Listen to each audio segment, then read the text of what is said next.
হাওড়াঘাটত চুৰিকাণ্ডৰ ঘটনা সংঘটিত হৈছে। কাৰ্বি আংলং জিলাৰ হাওড়াঘাটত সংঘটিত হৈছে চুৰিকাণ্ড।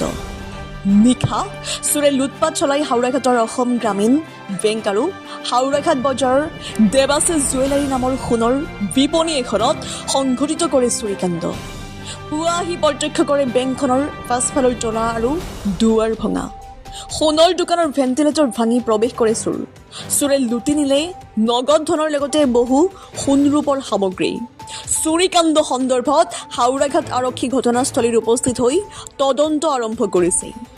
News desk report JNKD news.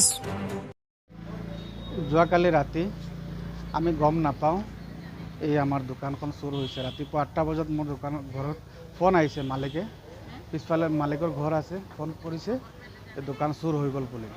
আহি পেলাই দেখা পালোঁ এই অৱস্থা। মই তাৰপিছত আৰক্ষী থানাত গ'লোঁ, গৈ পেলাই আমি কথাখিনি জনালোঁ।